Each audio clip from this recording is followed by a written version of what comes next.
Guys, so just let me tell you, since new people have joined, so I'll just keep this as a discussion-based session.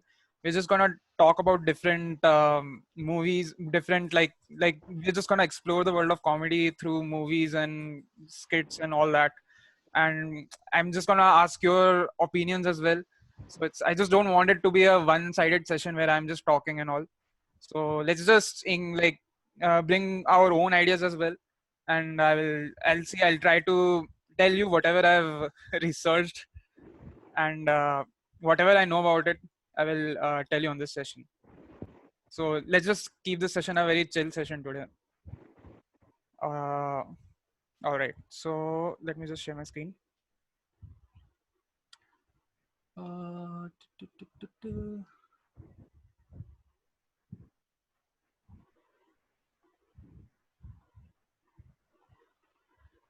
Oops. Yeah.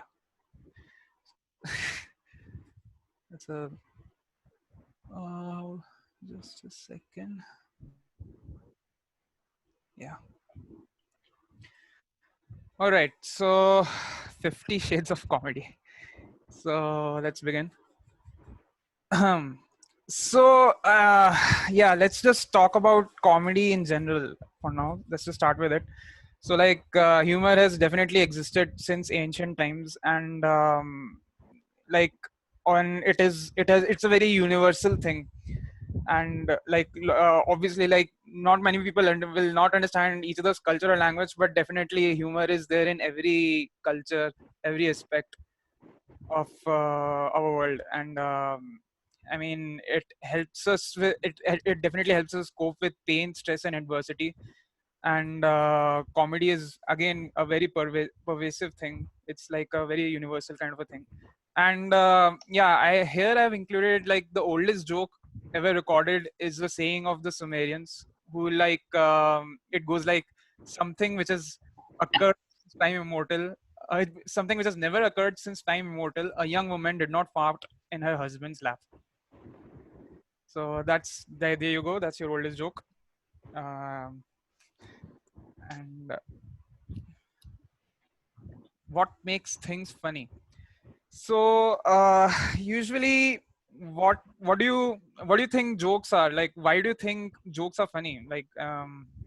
Anyone wants to say anything about it? Like, why do we find things funny? I've heard that one of the reasons jokes are funny is because there's usually a setup and there's something that's expected, but then in the end there's a twist, and so the unexpected nature of the punchline is what makes it funny.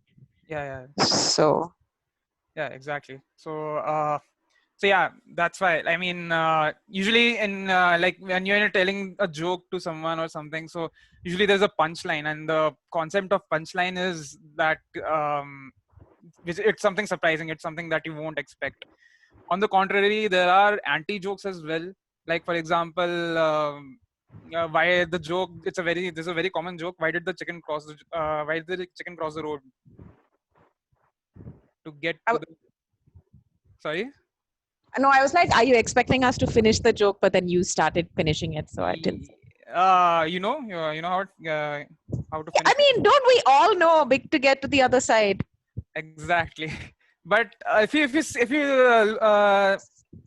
analyze this joke, I mean, it's a joke about jokes. It's an anti joke. I mean, you're expecting it to be some sort of a punchline coming, but it's just a general, what do you say, it's just a general line. It's just to get to the other side. So I mean, it's a joke on all jokes. Again, I mean, so again, there is something which is unexpected at the end.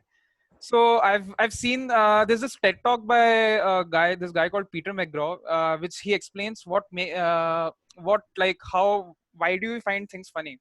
So what he explains in this video is that usually both, I mean, if the incident is comprised of both being a benign incident and a violation.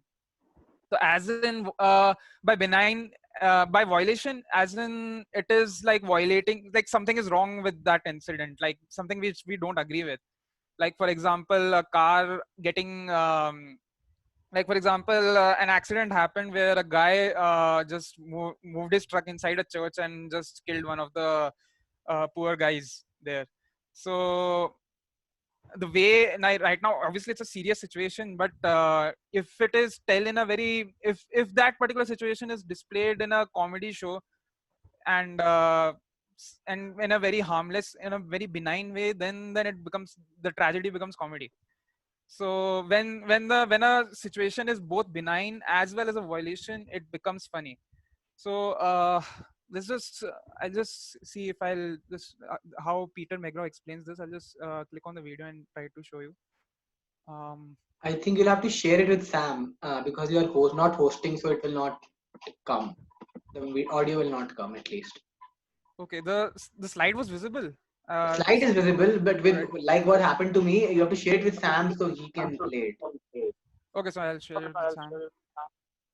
No, in Pranshu's case, the speaker wasn't, it was not audible. You can share, you're sharing the screen, I think you can share. If it doesn't work, Sam will. All right. Are you able to see the YouTube video? No, you share the screen first.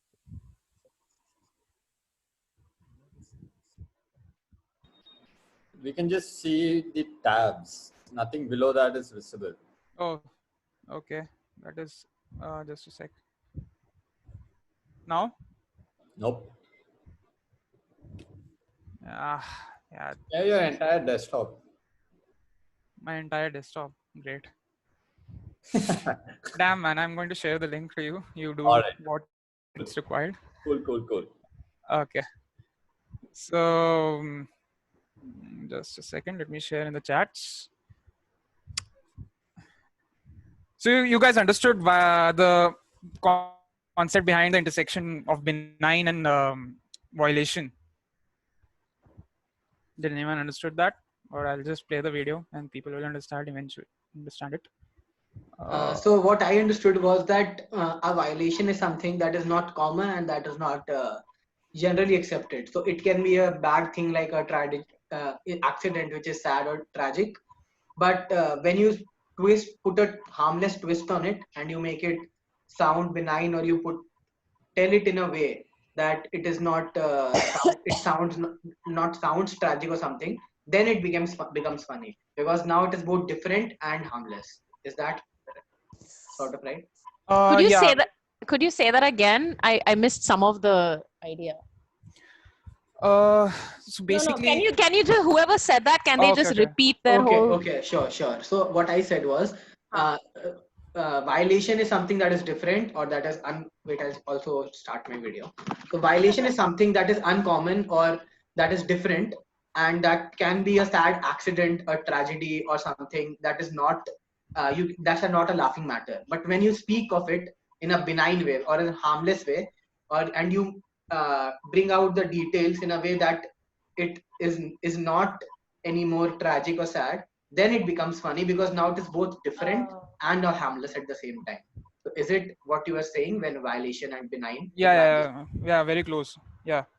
Okay. So like in a way you make that uncomfortable, that tragic thing a little bit like distant from you, and then yeah, I mean it becomes a little harmless for you, and then it becomes comedy. Because if you see, uh, if a person is just falling down the stairs, right? I mean it's obviously tragic if you see it like live when you're standing there, but when you see it in a fail compilation video, maybe you'll find it funny, because I don't know, it's somewhat harmless because you're not sort of connected to that guy. Maybe because if it was a friend which was falling down the stairs, you wouldn't have found it funny. But it was if it would have been someone else, and it has already happened, and the guy is all right after falling down the stairs, it will like end up funny. Yeah, depends obviously. So let me share the video, and okay, so I'll just tell you which part of the video it is exactly. In a moment, I'm going to ask you to stand up, turn to someone you don't know, and begin tickling that person.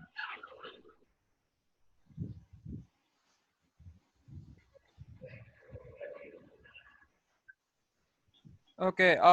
Some of you may find Sam, you can go to the 2 minutes 53 seconds part of it. Yeah. Caleb Warren and I have crafted a theory of humor that we call the benign violation theory. The benign violation theory integrates existing humor theory and builds on work by Tom Veach to say that humor occurs when and only when three conditions are satisfied.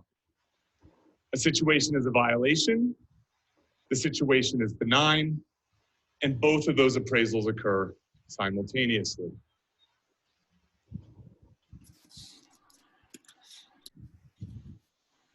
Violations are anything that threatens the way you believe the world ought to be.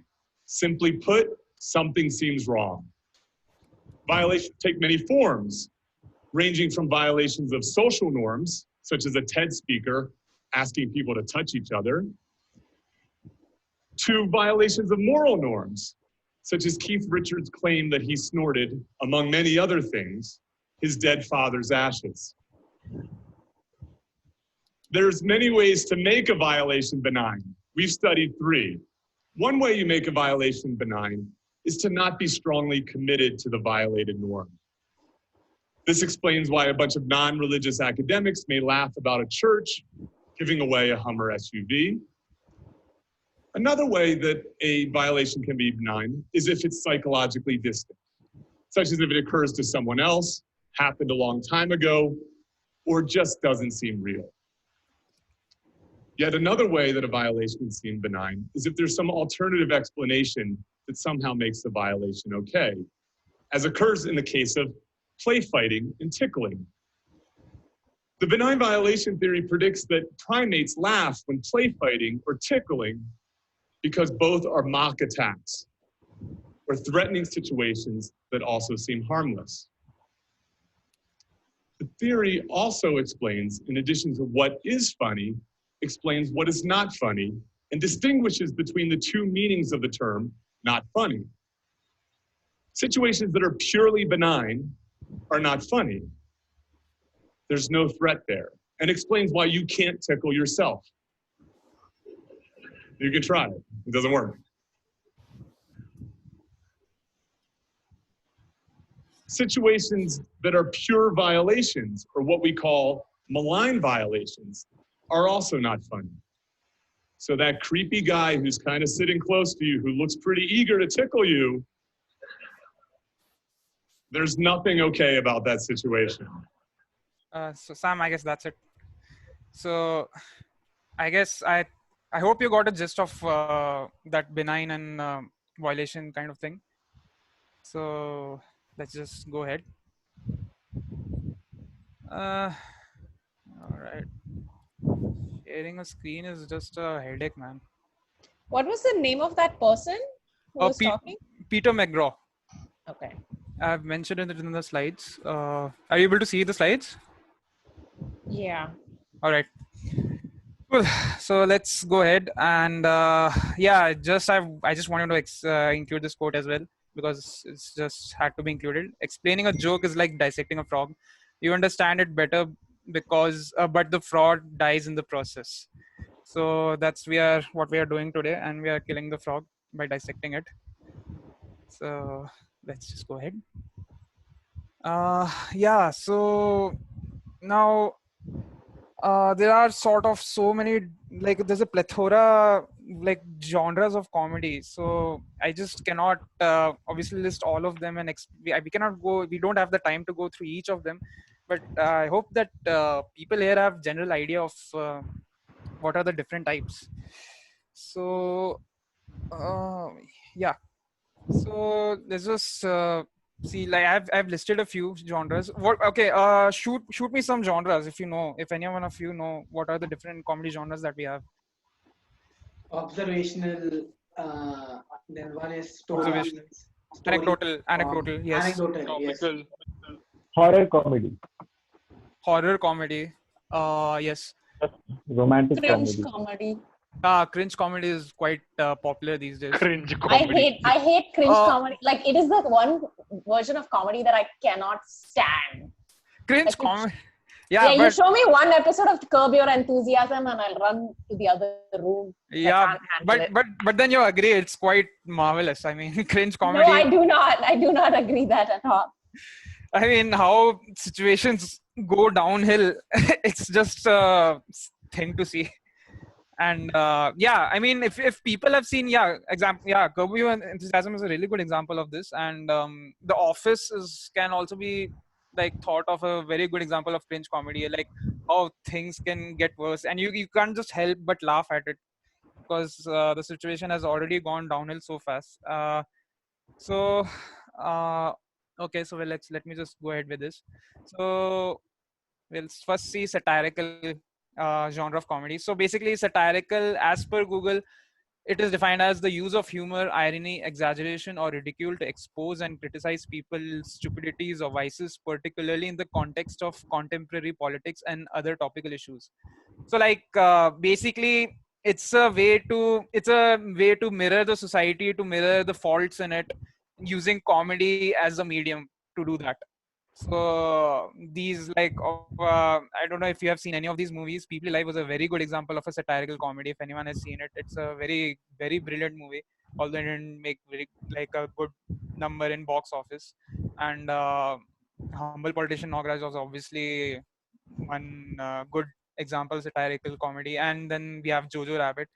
And the amazing thing about Jojo Rabbit is that the novel is supposed to be a very serious novel, like any other, like maybe at the level of Anne Frank. That I'm Diary of Anne Frank. yeah, Anne Frank and Schindler's this List, is all maybe. that. But Taika Waititi is such a talented director that he made a satire out of it, and it's obviously a very beautifully crafted movie. So, do you guys have any other examples? Do you guys want to give any other examples for the satirical movies that you have seen? I mean, I don't have an example from movies, but like the most famous satire, of course, is A Modest Proposal. A Modest Proposal. Alright. Yeah, it's a little booklet that was published regarding Ireland. Has no one heard of it? It's very old. Let me search. Let me see. It's by Jonathan Swift, the same guy who wrote Gulliver's Travels, actually. Ah, okay. So that was back in the day when there were the Irish troubles, and basically the Irish were seen as like a pest and invaders. Like basically they were treated really badly in Britain. And so he wrote this modest proposal saying, hey, the way to solve this way to solve the Irish problem is to just eat Irish babies, and that way we can feed people and get rid of Irish. Oh. And the idea was it was supposed to be so extreme that it was supposed to tell you this is how you sound when you talk about Irish people. But a lot of people took it seriously. So it's like one of those, Okay. those like Nice. base ideas of satire and how people can like enforce law essentially. The other example that comes to mind is this, that memes, especially like these days, political or otherwise. For example, this with this Modi thing, it was like 22nd March was sound test, 5th April was light test, and now he. Oh my God! So Wait, what is now? What is this one? Now he has not given us any task as such, right? So now we are waiting for his show to begin Next because the task. light and Oh, sound geez. test is done. So Oh that God. so I think like that's also an example of satire only, basically. Yeah, can be. I mean, but memes are like they are just in every other type of whatever topic you'll find. Memes can fit anywhere. I mean, that's the beauty of it. So, are you able to see my screen? Like, When you show your slides, we can, but here only we see the tabs. oh, okay, this is bad. Yeah. I thought I just wanted to share if someone comes with a really good example, I just want to like search on Google and for everyone to see. So maybe I cannot do that, or maybe there is a way and I'm not able to figure it out. My noob ass is not able to figure it out. So all right, so that's satire for you. Any other example of movies anyone wants to say? If anyone has seen recently any movie, anything, any piece of art, any meme or anything. The Great Dictator was satire, right? Yeah, The Great Dictator is a very good satire, and it's I mean, also or satire, no? Oh, yeah, both the Great Dictators are satire. There Uh, are two? Yeah, I guess the Great Dictator you mean by the Charlie Chaplin one, right? Yeah, that's what I'm talking about. What is the other one? The other one is the other one is also a very amazing movie. I really wish I could share my screen and Google and like show you the images. It's a movie by Sasha. If you know about that, Sacha Baron Cohen. yeah, Sasha Baron Cohen, and It's not called The Great Dictator, is it? it is it no, it's not called the Great Dictator. It's called The Dictator. Yeah, it is. It's called the Dictator. Okay, fine. Yeah. Oh, thanks, Sam. So yeah, you can just go to the images and show you the. Yeah. I haven't seen it yet, but I So do. yeah, you can say it's a satirical movie as well, and also sort of mix of absurdism and shock humor. Right. I mean, there are Oh, things that you shock won't expect. humor, Yeah, yes. shock humor is one of my favorite genres. I know not many people enjoy it. Only when you're not at the receiving end. Exactly. So yeah, Joker is a very sad movie. Yeah. Joker is not comedy at all. So I think it's just a satire. yeah, it's a satire. You can say it's a satire. So all right, let me just get back to the slides. So that's satire for you, and then we'll just go to slapstick. This is one genre of comedy that I guess most of like whole world like will enjoy. Like And it's timeless, really. yeah, it's very timeless, and like these guys we can go on. You can, I mean, Buster Keaton's like 100-year-old. Like, his films are 100 years old, and I still enjoy like his gags and all are still continuing on till this date. So there's this one amazing video that I want to show at the end regarding Buster Keaton. So we'll just go to that part later What's on. his name? Can you tell me? What Keaton? Buster. Buster Keaton. Okay. Uh, Okay. Thank you. So just a second. Yeah, Everybody's and then typed it in the chat. Yeah. so and we have obviously Charlie Chaplin, everyone knows. Then slapstick, Jackie Chan is also one famous example that not many people cite, but he is a really good people see him as a martial artist, comedy. yeah, but he's really good at action comedy and slapstick comedy. Like definitely the way you were like Bruce Lee and all will be pure martial arts and all, but Jackie Chan is like he improvises with the objects that he finds around him, and that is very creative. I mean, he'll just uses anything like he'll just use anything as a weapon, like ranging from a chair to a table to a, I don't know, someone's what do you call that, Chinese the fan that the people in China they use and all that, like random stuff, teddy bears, anything. And then you have obviously right now the best guy in slapstick is Jim Carrey, and sorry. Really? And Right now, the best guy in slapstick? I mean, that's what I consider. That's a very subjective. Okay, fine. It's very debatable, but yeah, I mean, Jim Carrey, because the way he flexes his body, I don't know, not many people can that much. And yeah, these days he's not very common, except for the new movie, the Sonic movie. I don't know if anyone has seen that movie, but usually, I mean, not like these guys are not famous on the basis of clever jokes that they've made and all, just on the basis of actions, just on the basis of random silly humor. They have made themselves popular, and I guess that's why, because of this genre, they ended up being so famous all around the world. And it's a very easy common genre, and you can blend this genre anywhere. I mean, in any kind of movie and all that. It's a very easily understandable genre. So Yeah, you don't need language to understand slapstick humor. exactly, it's a part of a comedy called visual comedy. And yeah, at the end I would show you few videos regarding visual comedy, so we'll get there. So yeah, anyone else wants to share anything regarding this, feel free to share, or else I'll go to the next slide.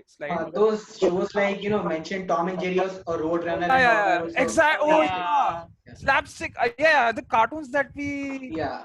see in our childhood, they had so much slapstick comedy. And like Roadrunner show, especially is like one of the like Looney Tunes was very good with slapstick. I don't know, like Tom and Jerry was also good, but Looney Tunes was best with slapstick. I don't know if anyone remembers that episode of Bugs Bunny where the duck season and rabbit season. Oh yeah, where they keep tearing down that poster from the tree. yeah, exactly. And the way Bugs Bunny plays like with what Daffy Duck, and Yeah. like so like Bugs Bunny goes on with oh it's duck season, then he goes on rabbit season, duck season, rabbit season, and then Bugs Bunny says rabbit season, and then he says duck season, and then he gets shot in the face, and his beak gets fully reverted in his behind his back, so back of his head. So it's like that. I mean, like yeah, again, slapstick is I guess it's the most easily comprehensive, easily understood genre in comedy. So let's just go to the next slide now. And then we have dark comedy, which is quite popular with teens and all that. So dark comedy is obviously you have seen. I guess many people have seen Andhadhun. No, I've never heard of it. Funny. Andhadhun. Did you laugh at any point? Yeah, it was actually it was sad, but it was comical as well, man. It was. I mean, it was dark comedy. That's why. So basically, the definition of dark comedy that I have stated here is black comedy, also known as black humor, dark comedy, dark humor, or gallows humor, is a comic style that makes light of subject matter that is generally considered taboo, particular subjects that are normally considered serious or painful to discuss, and then they show it in a very humorous way. So like they sort of make it even like you're able to cope with the dark stuff through humor, and that's what they address. So obviously Andhadhun, they were scenes, man. I mean, definitely. The situations they put themselves into, it was very, I mean, it was very dark, but then you're all laughing also. I mean, how can people fuck up their life so much? It's and I guess Deadpool as well is a really good example of dark comedy, and yeah, definitely Deadpool. And I don't know if many people have seen this movie called In Bruges. It's a In very Bruges, yeah. It's just Bruges, the city. sorry. No, sorry. And yeah, it's In Bruges, and it's a very like it's a perfect example of a dark comedy thriller movie. I mean, because like in these movies, what they do is that like they will make jokes about very sad stuff. I mean, that will include like they'll make fun of death, drugs, and all that. Like people are dying, and then you will find it very shocking, but then it's I don't know funny as well. So and in Deadpool especially, if you talk about Deadpool, right? I mean, this guy is like creatively killing people off. I mean, just make like with one bullet he's killing 4 guys in one shot, and just making all kinds of worse jokes you can think of. I mean, And the part where him and his girlfriend discuss their childhood, right? yeah, What are they? exactly. The way like they tell that whose childhood was more dark and more disgusting, that and you will find it funny. So that is yeah. So that's like one like these are good examples of dark humor comedies. And BoJack Horseman is also a very gem of a series. So yeah, has anyone seen BoJack Horseman? Yes. So yeah, Literally my favorite show. Well, no. Very right up there in the top with all of my favorite shows. yeah, and the beauty of these shows is that sometimes you forget it's a comedy show. I mean, sometimes it gets too real, right? I feel like it's hard to call BoJack an actual comedy show. I would never call it that, but maybe No, I I mean, find it yeah, hard to. yeah. Obviously, it shifts between a comedy show and a very serious dramatic show. But yeah, it has its comedy aspects definitely, man. And I'm like I saw BoJack Horseman like a while back, so I don't remember much. I've seen season 1, but it's definitely it has its comedy aspects, and it's sort of Wait, satirical I'm as well. sorry. You've only seen the first season. Yeah, sorry about that, but it was good. No, I'm saying it's a very complex show. Actually, you know Yeah. what? If I start talking about So BoJack maybe- Horseman, I won't yeah. stop. So I'm going to like not say anything yet. No, yeah, it's okay, man. if you like in the subject that we're discussing, if you want to share anything regarding that, you're most free to share. I don't want to. But I yeah, try and say something without giving spoilers. yeah. So a huge source of comedy in BoJack is actually very clever wordplay, and honestly, a lot of the jokes are also sight gags. And like, okay. I'll give you an example. This might be a spoiler, but Yeah, in go ahead. one episode in like season 4 or something, if you pause the show, there's a character in the background that's holding a T-shirt, and on the T-shirt it's written, "Stop pausing the show and just watch it." Oh, nice. So Yeah, there's so much. It's like Futurama. I mean, there's like so many or The Simpsons. There are so many layers and so many different ways that you can use animation to make jokes on multiple levels. It's hard to really define it. yeah, definitely. So I feel like it covers a lot of all of the other. You also have some slapstick humor with some of the characters. Exactly. I mean, You have like, puns because you have I'm trying to remember. Like, a lot of the names of the characters, which are animals, are puns on the animal itself. So yeah, that is obviously. I mean, animation is just a totally different world of comedy. Like, comedy and animation is just a totally different subject that I really wanted to go into, but I don't know if we have the time. But yeah, definitely, BoJack Horseman is there, and there are many animated shows, man, which are like really good and satirical and all that. I mean, Simpsons, Futurama that you have told about is definitely like the guy who created Simpsons, Futurama, Simpsons, and the new show that he created. It's on Netflix. I don't remember the name. It's something. It basically parodies fantasy and the fantasy genres and Matt Groening, whatever. Disenchantment, I guess. Ooh, okay. Yeah.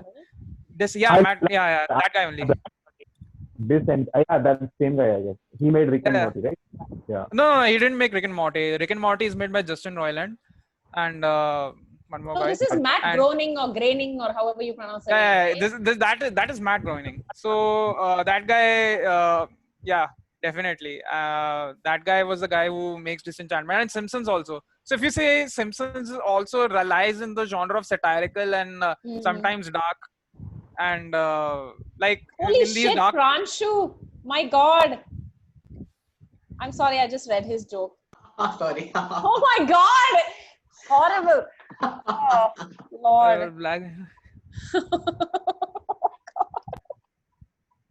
There's one above too, the dead baby joke, if you want. Above, like 2 messages above that in the chat. Yeah. And Pranshu is plugging in one more joke. Interesting. Yeah, man. So nice.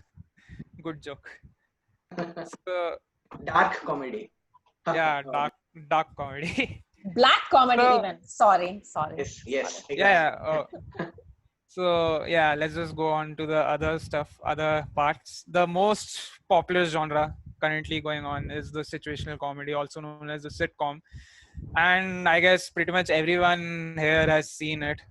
So in some form or another. I know I've not deliberately not included one series that should be included here. I'm just a little too much sick of it. Okay, don't tell us. Let us try and guess. Wait, it's not Friends. Got it right. Oh God!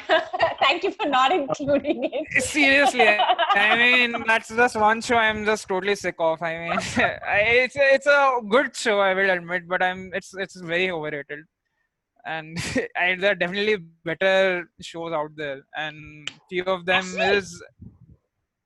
Go ahead. Would Seinfeld be the original sitcom? Exactly. Yeah, that's what I typed in the chat right now. Yeah, I think because it was 89 when it came out. I think. No, there are far older sitcoms actually. I Love Lucy is a sitcom. Oh, that's true. But those were also very slapsticky. Like, I Love Lucy had so much slapstick. A lot of the humor came from, although I guess you're right, because also it was about, it was about the relationship between the two of them. I mean, there was a show called Small Wonder, So that's a pretty old show, and I guess that is also a sitcom. Oh my god. Small Wonder. Good. I've almost never seen anybody else who watched Small Wonder. I used to watch Small Wonder before they started bloody dubbing it in Hindi and showing it on TV. Yeah, I used to watch the Hindi dub as Back in well, man. No, I will never watch the Hindi dub. I'm saying I used to watch it when Star was still Star World. It used to be Yeah, in yeah. English.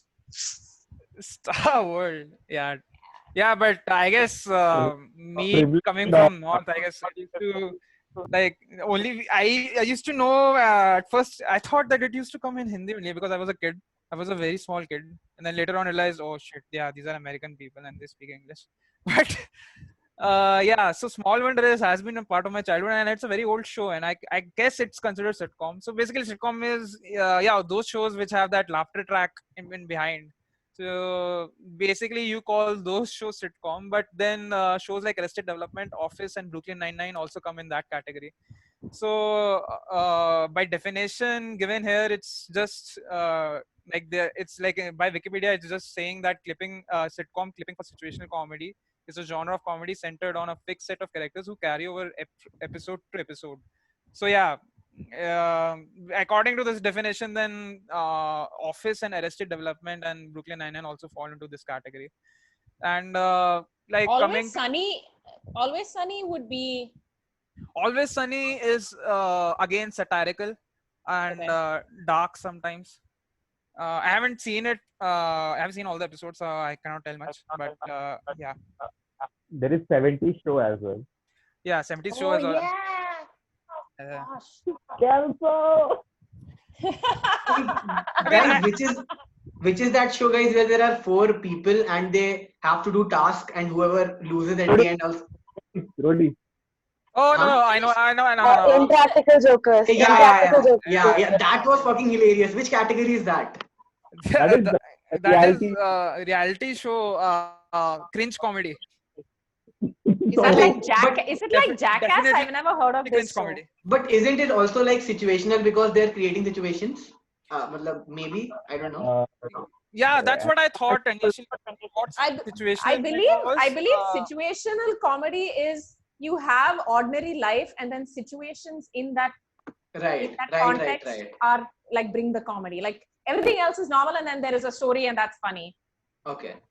I think so. Yeah, even I think, yeah, basically these are characters who don't intend to be funny, but then they're stuck in funny situations, and then itself makes the whole show funny. So have anyone of you seen Arrested Development? Yeah. Not the I mean, if you see, all of these guys are just like, except for the main guy, Michael, all of these guys are like just, I mean, lost causes. So, and honestly, they themselves if you watch season 4, Michael is just as terrible as everybody. Yeah, that is also true. Now, season 4, though, I guess they went downhill a little bit. Season 3, till season 3, it was very good. Season 5, I haven't seen yet, so I don't know. Oh, yeah, I haven't- Office is also like the UK version as well and the US version. Both of them are just gem of shows. And I feel the UK version has more of cringe comedy than the US one. And it's a little bit dark as well. The US one is sometimes light-hearted. It's just like maybe because the American people tend to be more optimistic, and so they will make their shows a little more I don't know, light-hearted and more like you can see all that optimism and positivity in Brooklyn Nine-Nine for sure. I mean, everything is so happy and funny and all that. Have you people watched Shameless? Shameless is again Shameless. The UK version is I think it's very dark and it's very to the face. So Actually, comedy apparently. Yeah, black comedy. yeah, it is a very good example of black comedy. I mean, definitely. Even Black Mirror is black comedy, people say. I don't know how. Yes. I feel Yeah, like Black yeah. Mirror is satire, no? It's, I think, both. It's like satirical but very dark.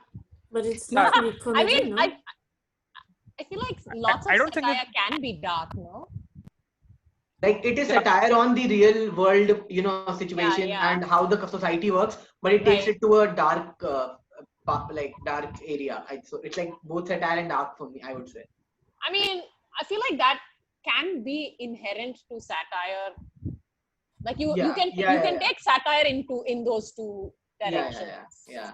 But it's a very, but I don't think it's funny, but it's still like That's very, right. You're right, because we're talking about comedy. You're right. Black Mirror is not funny. yeah, it's actually sort of horrifying sometimes. Yeah.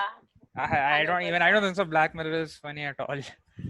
I got like but- I basically followed the thought process of satire and went off in that direction. I was like, oh wait. Hmm. Yeah, I guess. Has anyone watched this Tamil movie called Super Deluxe? No. Oh wow, it's a beautiful movie, bro. That's the It's best a movie I crazy think. ass movie, man. Yeah, I love It's- every bit of it. Yeah. It's a like it stars Vijay Sethupathi as the actor. He's like I guess I'm recently became a fan of him. He's one of the finest actors we have, and he plays the role of a transgender woman. And like Hey, the are you giving situations that they show, spoilers? right? No, these are not spoilers. Okay, fine. Not at all. So, but I'm just telling that basically it's like all there are different, like basically the movie Super Deluxe is like different stories which are intertwined sort of with the I don't know consequences or fate or something like that, and the way they show every character going downhill so fast, and it becomes fully as like Pranshu stated situational sort of comedy and very sad and situational and seriously amazing crazy movie. Super Deluxe, yeah, you don't even have a genre for Super Deluxe, man. Like at first you're thinking Super Deluxe is a comedy movie, and then you will think it's a actually very serious movie stating society's issues, and then it turns to some thriller movie, and then it turns to some, and then like some sci-fi elements will also be there. I don't want to tell. Why are you doing that? Stop it. I know. I mean, people won't expect. I mean, okay, fine. I won't say anything. Now, if any of us try to watch it, we'll be expecting all of those things that you just listed. You will forget at first, like because it's a very immersive movie. You'll forget what I said. It's a definitely one-time watch. You should watch it. Okay. And like everyone in this group should watch Ooh, that it says movie. it's on Netflix. It's on Netflix. It Okay, I it will might, put it on but my yeah, Sunday watching. there are some scenes maybe you won't have the heart to watch it because sometimes it gets a little too gross. But it's definitely worth watching Stop. one time. Okay, enough Or- enough spoilers. Yeah, Or enough definitely information. definitely not for kids. Definitely not for kids. So yeah, if Bhavna is there, so please avoid that. So yeah, let's just go ahead now. Does anyone wants to mention any like sitcom shows that we have here in India? I really wanted to discuss the comedy aspects of India as well, but I don't know if we have time. I'm curious about the French comedy which we never hear because US comedy and UK comedy dominates the entire dialogue. Yeah, French comedy. Personally, I'm only aware of the show Pink Panther. That's all. That's not. That's not French. Oh shit. In India, I am aware of that show called Baked.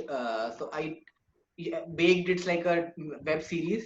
So it's not completely a comedy show, but it does have a lot of situational comedy. I found, like from my experience, Baked, Baked.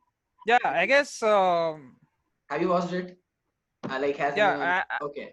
I haven't watched it, but yeah, I've seen first few episodes of it. That's Okay. I guess comedy. Most of the shows that coming out like in India are usually dark and black comedies. I don't know, people like in India currently have an obsession with that genre for some reason. It's always dark and it's always dark humor and all that. Uh, on the other hand, we have shows like on live television. We just have shows like Tarak Mehta Ka Ulta Chashma and all that. We can't go. Maybe good shows that we can good sitcoms in India. I consider Sarabhai versus Sarabhai is a very good sitcom, and Office was a very good example of sitcom. We have like in the 90s there were really good shows that India used to produce regarding sitcoms, and then something happened. I don't know what happened. Ekta Kapoor happened or something happened, and then we had started having not very funny shows. they were more of sitcom. They were more of slapstick rather than actual sitcom and actual like the writing was not that great. It was just slapstick comedy. So yeah, let's just go ahead now.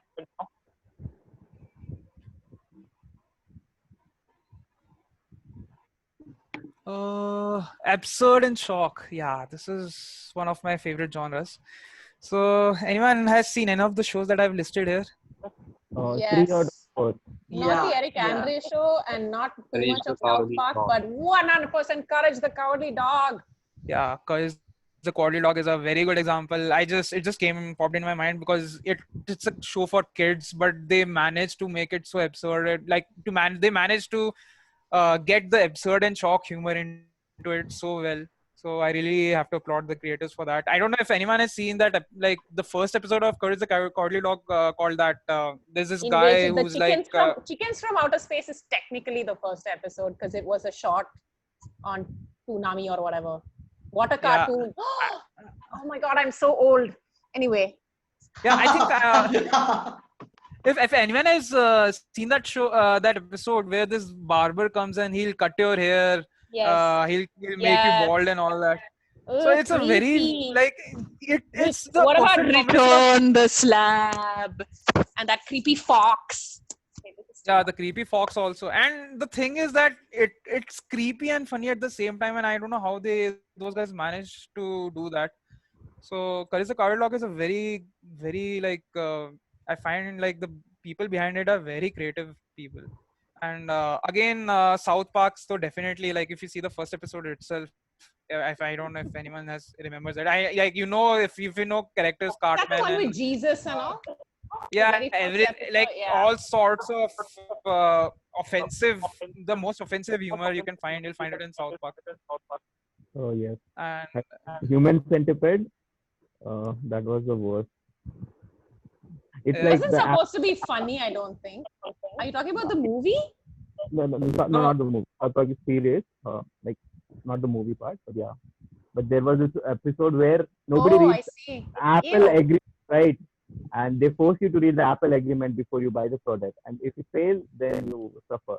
It's like mixture of Saw and Apple Okay. agreement. It was crazy. okay, And these people never grow up. okay, Which nice. is this show, the one where he has fluffy hands? Fluffy. Say that again. I'm saying the picture where he has like fluffy stuff on his hands. Oh, What that's is the that Eric show? that's the Eric Andre show. Oh, that's the Eric Okay. Andre show. If we have time, maybe if Sam wants to share one clip of Eric Andre show, people will get the gist of it. It's just nonsensical humor. It's a very crazy show. It's basically a talk show, just like Jimmy Fallon or that, but none of that It's supposed to sort. be like a parody of those shows, really. Yeah, a parody, and then they'll take the humor to extreme. It's like random stuff will be happening, and I won't say anything. People will have to experience it for themselves. So yeah, so just do one thing as a homework for today's session. Just go and watch Eric Andre's video clips. You'll have a good time with it. You should. I'll Hey, say. people should share the clips on the WhatsApp Group. group. Yeah. Yeah, definitely. And one thing here. So, do you know about the show Archer? Yes. Yeah. So, which category would that be? Because I've been thinking I can't seem to fit it. I guess it comes in satire, Maybe dark humor also. parody, satire. Oh dark. yeah, it's definitely. We haven't talked about parody as separate from satire. Yeah, it will come out. I think next slide, right? Parody. Really? Yeah, Okay. parodies. Yeah. Wow, very clever, Pranchu. No, I saw it. When you're switching between Oh slides. shit, man. Yeah. And John Oliver. What about him? John Oliver is Topical. topical satire again. Political humor. We cannot just put them. So all that political stuff and all that comes in I think satire. he does slapstick too. I think he does a lot of stuff. Isn't that observational though? Really? Like I feel like that's the definition of observational humor. No, That's like a you for classifying it. Have I not understood what observational humor is? Yeah, no, you're probably right. But I think what he also does is, he adds satire part also, and then there's slapstick stuff with hands and all. So, but Right. I guess primarily it is observational only, where he tries to make a thing that is serious, a funny thing that's going on. Yeah. Yeah.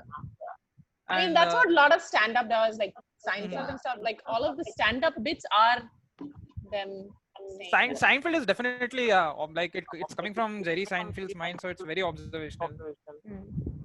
So yeah, And and yeah, for one. that, Sorry. between ahead. two ferns, has anybody? Yeah. fun. Between two ferns. Between two ferns is, I guess I'll include it in deadpan comedy. Like Zach Galifianakis is very, very good in deadpan comedy. I haven't included that genre here. But deadpan genre is also one different, amazing genre. And Buster Keaton is also known to have a deadpan kind of like dry, like he'll have that deadpan face whenever he'll do all his stunts and all that. So yeah, let's just go ahead. I one more show I really wanted to include here along with Courage was SpongeBob SquarePants, because the whole what do you say, the whole concept of it, the whole setting is just too absurd. Like like there's this town called Bikini Bottom in the bottom of the ocean, and they'll have their own swimming pools and all that, and then and then there is the main character is just a sponge and all that. So it's a good, I mean, at least absurd. It's a good category, absurd category of comedy. So let's just go ahead. Let's just go to the final category I've mentioned here, parody. So according to Google, it's an imitation of style of a particular writer, artist, or a genre with deliberate exaggeration for comic effect. And the most evident examples that we know, at least us Indians know, is AIB and TVF. And those guys are known for making, they have, I guess, made their career on parody videos on YouTube, and later on they went on to making shows like TVF. So especially they started with parody videos. Like if anyone has seen that the roadies parody that they made, it's a very amazing and excellent example. And later on they went on to make really good shows, obviously, like pictures and all that.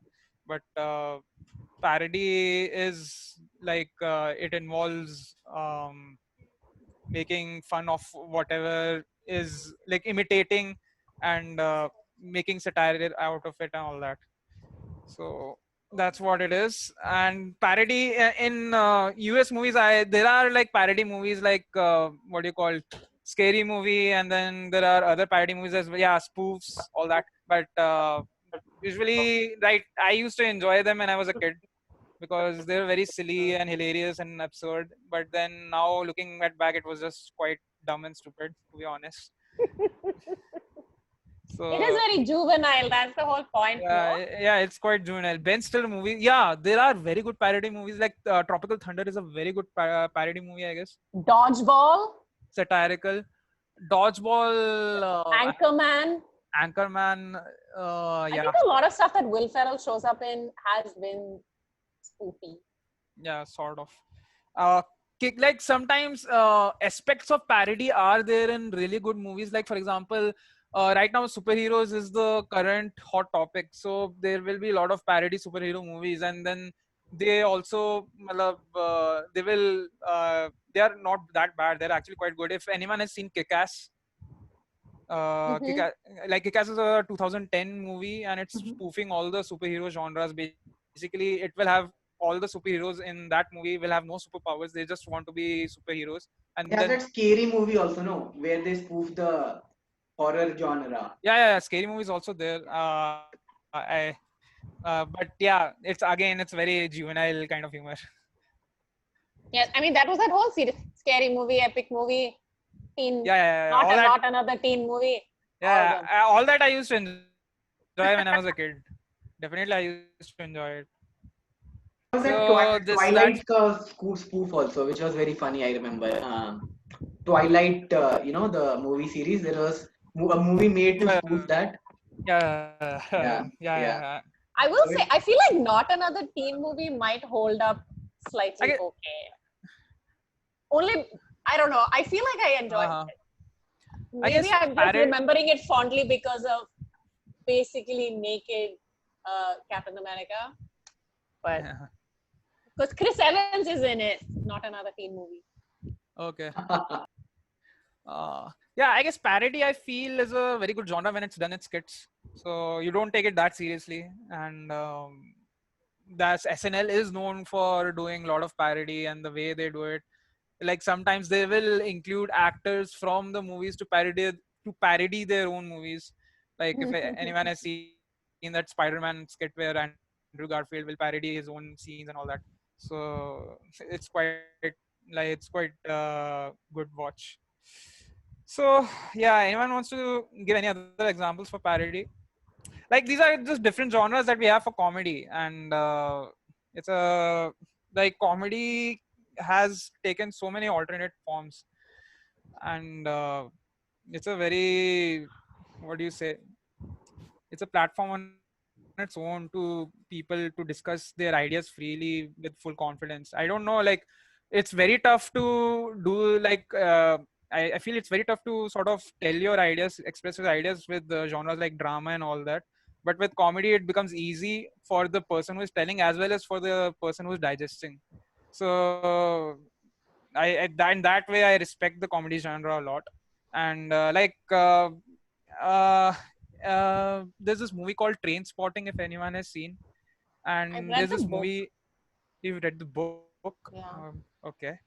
So this movie, it's basically the director of the director of this movie is the same guy who created Slumdog Millionaire, Danny and Boyle. yeah, Danny Boyle. Yes, thanks, Josephine. And he basically the movie Train Spotting deals with the issue of heroin and drug addiction and all that, and the same issue is also addressed by this movie called okay, there's this one. Okay, why the hell I forgot the movies? No, maybe we can guess. What is it? What is it? It has a very famous theme tune of its own. Like it goes like this. Oh wait. Are you gonna? Is it? Requiem for a Dream. I knew it was gonna be that. Yes. So Requiem for a Dream is a very depressing Dark. movie. Yes. 100%. Yeah. And yeah, Josephine is mentioning a lot of French movies. I really want to talk about them, right? We'll just get back to that, Josephine. I'll just finish it with this topic. So I just wanted to say that that Requiem for a Dream it addresses the drug issue, and drug addiction issue, and you will watch that movie and you will feel like, oh my god, I'm not gonna take drugs ever again. Yeah. I don't want to go Yeah. through that terror and all that. And it's a good movie to like sort of but you need guts to watch it. You can't watch it like again and again. I mean, it's a very uncomfortable watch. But I feel Train Spotting, on the other hand, does the same job. It delivers the message of drug addiction, and yet it's a black comedy, like dark humor kind of a movie.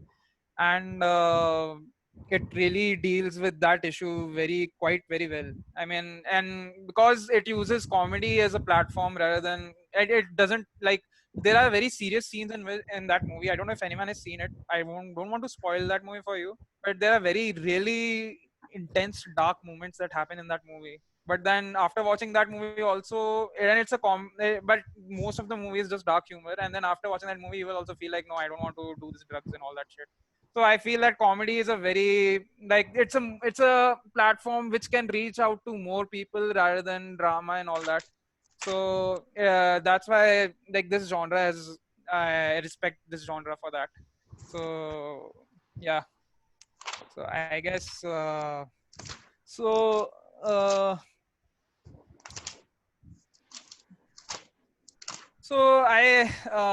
Josephine, since you're mentioning so many shows, I just want to, if you want to share any good like movies or series from the French movies or series, please feel free and go ahead. I'm thinking, actually, I would say that there are, let's say, 2 or 3 movies, but I'm not able really to put them in one single... Obviously, I forgot about it. That's a very good movie, Amélie, right? Oh, Amélie, yeah. Amélie is like very famous. It's a very good one. Yeah, and Amélie. I love that actress also. Yeah, the actress Audrey was really Tautou good. or something. Chatu or Yeah, yeah, Tatu. yeah. She was in that movie as well, with Tom Hanks. Da Vinci Code. That the terminal. Wait, really? Yeah, maybe. Oh. And yeah, obviously Amelie is a very good example of visual comedy as well. The editing in that movie is just amazing, marvelous. Like the But way they show the switching between the scene. do you consider that it's comedy? Because for me, I wouldn't define Amelie as comedy. I mean, yeah, I think it's obviously it's a combination of comedy and drama. It's a very sweet movie, but because it's basically no. No, let me tell you. There are movies like Emily as well. Like they are comedy slash drama kind of movies, and Amelie has had its funny aspects as well. I mean, definitely, I felt like that. I mean, at least the way it was shown. Yeah, maybe she was funny. Mhm. And I would say I will give you like two names of films that I would say define the best what is French humor. So All right. Yeah. you Go ahead. might not find it funny, but it's because it's a lot of reference or something like that. But Okay, okay. it's like recognized in France. If you talk about those movies, people will know. Okay.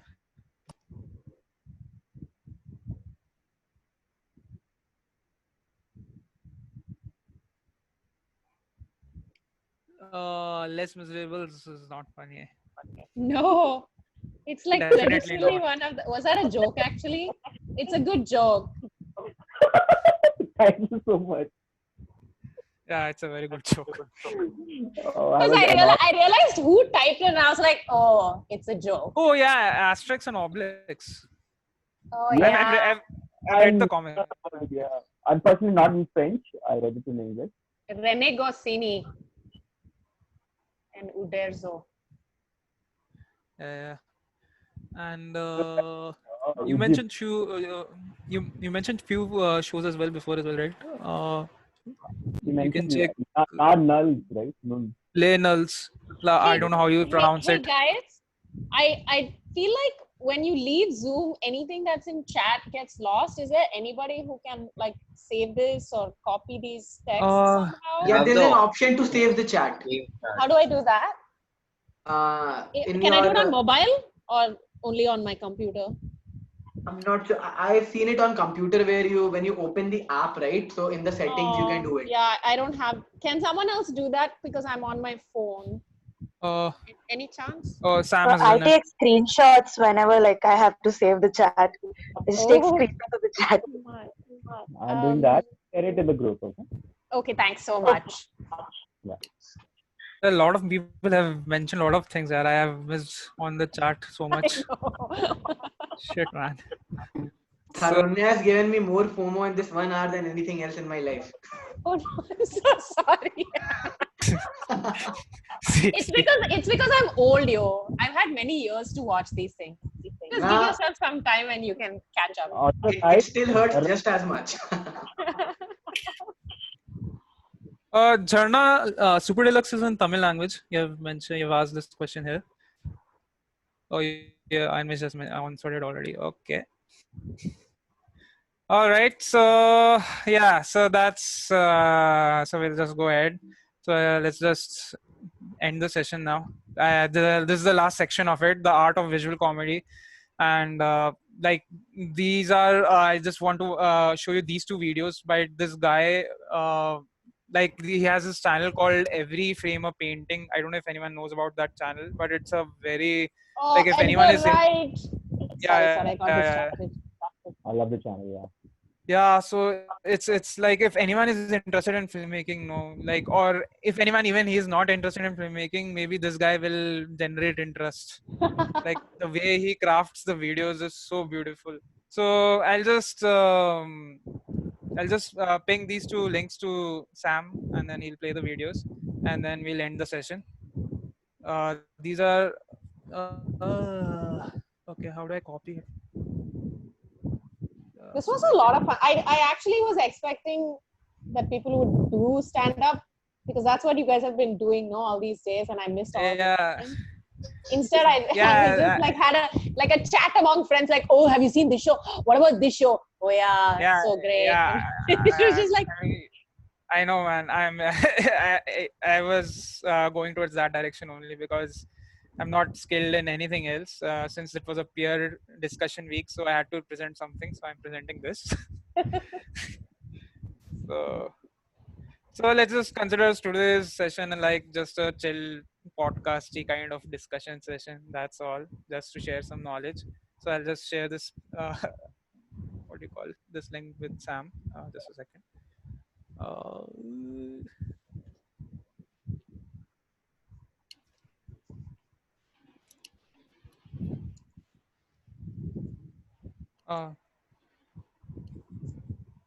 So Sam, you can go ahead and play the video.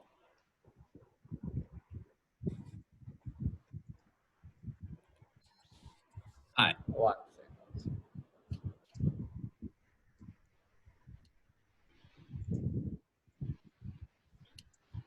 My name is Tony, and this is Every Frame a Painting. There are some filmmakers who are so influential that no matter where you look, you see traces of them everywhere. I see this filmmaker's framing in the works of Wes Anderson, his acrobatics and stunts in Jackie Chan, and his deadpan posture in Bill Murray. He, of course, is Buster Keaton, one of the three great silent comedians. He was, as we're now beginning to realize, the greatest of all the clowns in the history of the cinema. And nearly 100 years later, I think he still has plenty to teach us about visual comedy. So today, let's take a look at how the master built a gag. Ready? Let's go.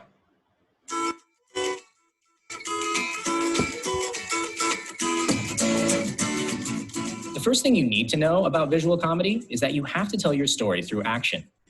Keaton was a visual storyteller, and he never liked it when other directors told their story through the title cards. The average picture used 240 titles. That was about the average. 240 was the average. Yes, and the most I ever used was 56. He avoided title cards by focusing on gesture and pantomime. In this shot, you never find out what these two are talking about. Everything you need to know is conveyed through the table and their body language. But what you had to say, you had to communicate to the audience in only one way.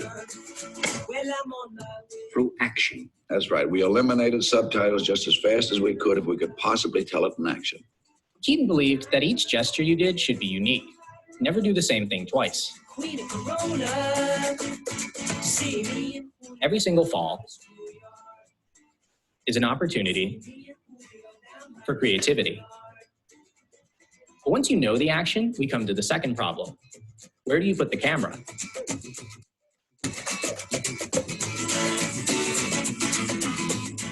Visual gags generally work best from one particular angle. And if you change the angle, then you're changing the gag, and it might not work as well. Finding the right angle is a matter of trial and error. So let's take a look at two possible camera placements for the same joke. Here's the first one.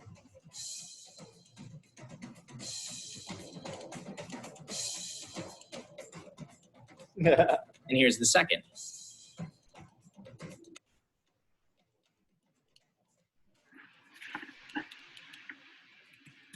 You'll notice in the first angle, the car takes up most of the frame, and we don't get a clear look at Buster until he turns around. But in the second angle, the car is placed in the background, and we always have a clear view of his face. This split second, where he doesn't know what's happening but we do, that's much better from over here. And in the first angle, the framing splits our attention. Our eyes want to look at his face and the sign at the same time. But after reframing the scene, our eyes naturally look at him, then the sign, then back to him. Much better. Now we come to the third question. What are the rules of this particular world? Buster's world is flat and governed by one law.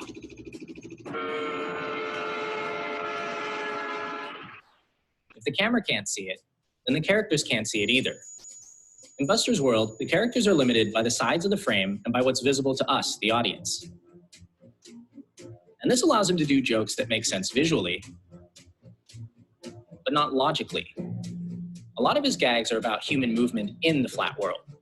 He can go to the right, to the left, up, down, away from the lens, or towards it. Look familiar? She's been murdered. And you think I did it? Like Wes Anderson, Buster Keaton found humor in geometry. He often placed the camera further back so you could see the shape of a joke. There are circles, triangles, parallel lines, and of course, the shape of the frame itself, the rectangle. I think staging like this is great because it encourages the audience to look around the frame and see the humor for themselves. In this shot, think about where your eyes are looking.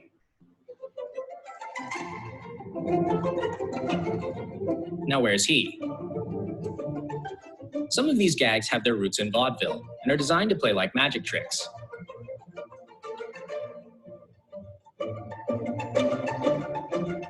And like all great magic tricks, part of the fun is trying to guess how it was done. Keaton had a name for gags like these. He called them impossible gags. They're some of his most inventive and surreal jokes. But as a storyteller, he found them tricky because they broke the rules of his world. He had to stop doing impossible gags and what we call cartoon gags. We lost all of that when we started making feature pictures. They had to be believable, or your story wouldn't hold up. So instead, he focused on what he called the natural gag, the joke that emerges organically from the character and the situation.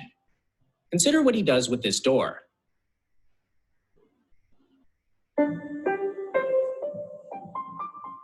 Keaton claimed that for visual comedy, you had to keep yourself open to improvisation. How much of it was planned and how much came out in the actual doing? How much was improvised, you know? Well, as a rule, about 50% you have in your mind before you start the picture, and the rest you develop as you're making it. Sometimes he would find a joke he liked so much that he would do a callback to it later. But other times, jokes that he planned beforehand wouldn't work on the day. So he would just get rid of them. Because they don't stand up and they don't work well. And the accidental ones come. He was supposed to make this jump, but since he missed, he decided to keep the mistake and build on it. So you seldom got a scene like that good the second time. You only got him that first one. Maybe that's one of the reasons there was so much laughter in the house the other night. I mean, the younger people and I had this feeling that what we were seeing was happening now. That it had happened only once. It was not something that was pre-done and done and done. And that brings us to the last thing about Buster Keaton and his most famous rule. Never fake a gag. For Keaton, there was only one way to convince the audience that what they were seeing was real. He had to actually do it. Without cutting. He was so strict about this that he once said, either we get this in one shot, or we throw out the gag. And it's why he remains vital nearly 100 years later. Not just for his skill, but for his integrity. That's really him. And no advancement in technology can mimic this. Even now, we're amazed when filmmakers actually do it for real. But I think he did it better 95 years ago. So no matter how many times you've seen someone else pay homage to him,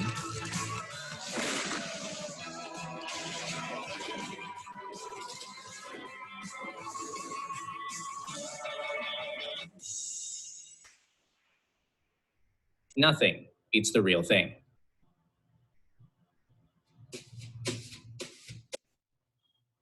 Insane. Yeah. Wow. You'll be sharing the PPT on the group, no? We'll have this link. Yeah, I'll share the Okay. PPT as well. So you can watch the videos later on. I guess it has been too late. I realize that. Yeah, So, like, we'll definitely need to share this with others also. So that's so were you able to see the video smoothly? Because for me it was coming very abruptly. a little bit like Okay. broken, but like we could get it. Yeah. So I just like basically those videos I wanted to show because they basically showed about visual comedy, and it's definitely those two videos are a must watch.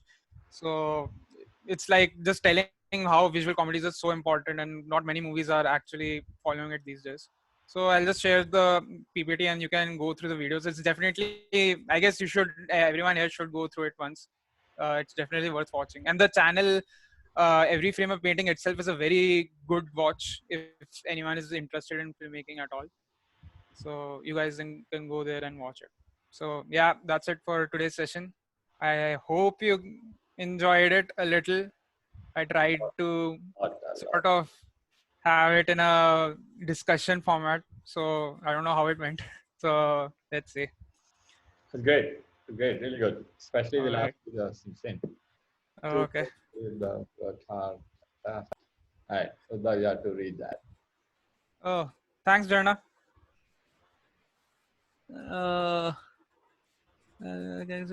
Through lies. You must have gone through the close ways. Oh, thanks, Jarna. I'm just a movie buff. That's all. Just sit and watch movies. The great thing about this session was that this is the kind of thing you can't prepare for. You have to actually have lived that life to know the context and the like various shows, even like people are suggesting. So you can say, so in that sense, like very few people can do it well. So yeah. Okay. So, Thanks, yeah. Panshu, Yeah, for so that. definitely Like, a good thing about I guess, yeah, maybe me slacking off doing all this came into some use. So, yeah. So, all right, that was it for today's session. Thank you very much. Yeah. Shubham.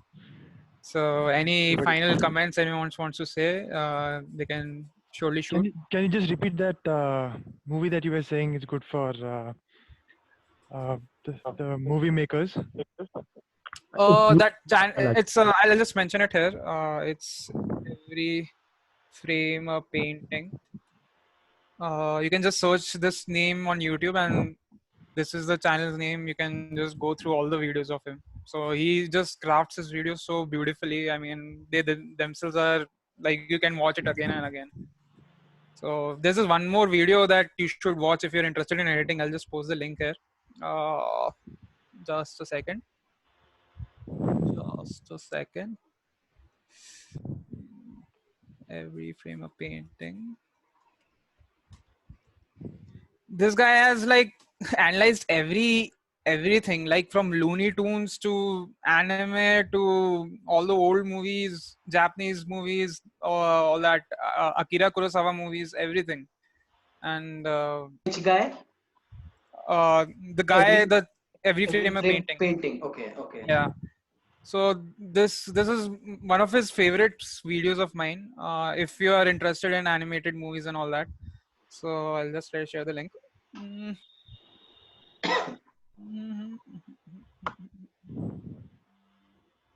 Okay, where is Zoom? Here is Zoom. Yeah. So this is about basically importance of editing, like, and timing, and how it manipulates the space and time. It's a must-watch video, and yeah, it's basically a YouTube channel. You can check all his videos.